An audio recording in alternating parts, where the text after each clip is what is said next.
Bien, voy a continuar con lo que estábamos viendo en el video anterior. Acá quiero hacer una aclaración porque dice las vías anabólicas que encontramos. Y fíjense que la glucogenólisis que está mencionada ahí no es anabólica, es catabólica. Tengo que hacer esa aclaración. En la glucogenogénesis sí, porque formé a partir de la glucosa glucógeno. Y en la gluconeogénesis formé glucosa a partir de otras sustancias. Eso quería aclarar. Vamos a hablar ahora de las vías metabólicas de los lípidos. Hablamos de los hidratos de carbono.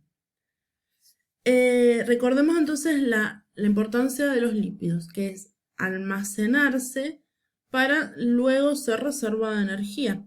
Entonces, vamos a tener que las grasas se acumulan en determinados tejidos ricos en adipocitos, que son las células que almacenan grasas, que se ubican generalmente en el abdomen, en las caderas, en las mamas, en las mujeres.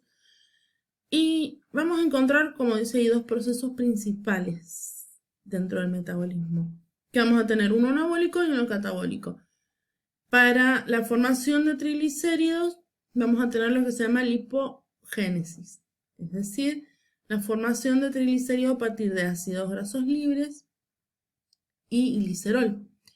Y por otro lado vamos a tener la lipólisis, que es lo opuesto. Vamos a tener la liberación de ácidos grasos y glicerol a partir de triglicéridos. Estas reacciones metabólicas van a ocurrir dependiendo de lo que necesite. Si se necesita almacenar, va a haber lipogénesis. Si se necesita liberar ácidos grasos y glicerol, va a ocurrir la lipólisis. Vamos a ver entonces una vía catabólica de las grasas. Hay ciertos ácidos grasos, no todos, que pueden oxidarse, así como se oxidó la glucosa, y obtener como producto final acetil-CoA, lo mismo que la glucosa. Pero el proceso de oxidación de los ácidos grasos, en realidad los ácidos beta, es, si uno lo piensa, es como meter una zanahoria en un ratador. Voy metiendo un ácido graso, que es un ácido orgánico de una cadena muy larga, y va entrando a ese radador y va perdiendo carbonos. Vuelve a entrar, vuelve a perder carbonos, etcétera, etcétera. Es un proceso complejo. Lo importante es que a nosotros nos permite obtener acetil-CoA, que puede entrar al ciclo de Krebs o puede hacer otras cosas. Bien, entonces, esta vía catabólica nos permite ahorrarnos usar la glucosa en caso de que no la tuviéramos y tener al final ATP. Cuando hay un exceso de oxidación de ácidos grasos o cuando faltan los intermediarios del ciclo de Krebs, el exceso de acetil-CoA ingresa a otra vía, que es la de la cetogénesis.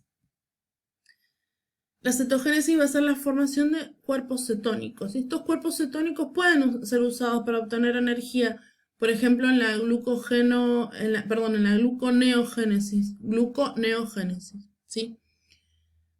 Pero hay un problema. Cuando nuestro cuerpo lo único que tiene para alimentarse, para obtener energía, es grasas y proteínas, y no puede acceder a los glúcidos, va a hacerse mucha oxidación de ácidos grasos y vamos a obtener un exceso y por lo tanto vamos a tener también un exceso de cuerpos cetónicos. Y se puede producir lo que se llama cetoacidosis, porque dos de los cuerpos cetónicos son ácidos. Los cuerpos cetónicos son estos tres: acetona, ácido cetoacético y el ácido hidroxibutírico. Esos dos ácidos que menciono ahí son no volátiles, es decir, que se acumulan en la sangre, acidifican la sangre y producen grandes daños. Esto que les estoy mencionando es una reacción o una consecuencia que se encuentra muy a menudo en diabéticos no tratados. Vamos a hablar del transporte de estas grasas. Una vez que nosotros absorbimos el glicerol y los ácidos grasos, ¿se acuerdan que cuando hablamos de la digestión y la absorción, se digerían las grasas a través de las lipasas, etcétera, etcétera? Y entraban por separado al enterocito, pero luego dentro del enterocito se volvía a formar el triglicérido y se unía a una proteína. O sea, se hizo todo ese lío, pero tiene un sentido, que es que en el tubo digestivo las grasas pueden ir, normalmente no hay ningún problema, pueden ser transportadas, pero en la sangre no, porque recuerden que la grasa con el agua no se mezclan.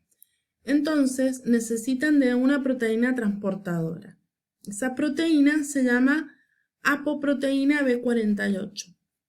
Y cuando tiene triglicérido adentro, va a llamarse kilomicrón. ¿Sí? Cuando tiene triglicérido, esa proteína se pasa a llamar lipoproteína y es el famoso kilomicrón.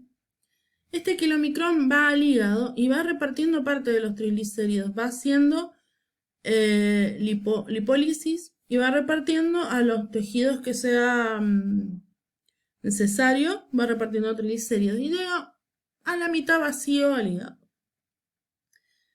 En el hígado le coloca a ese 50% vacío, le coloca colesterol.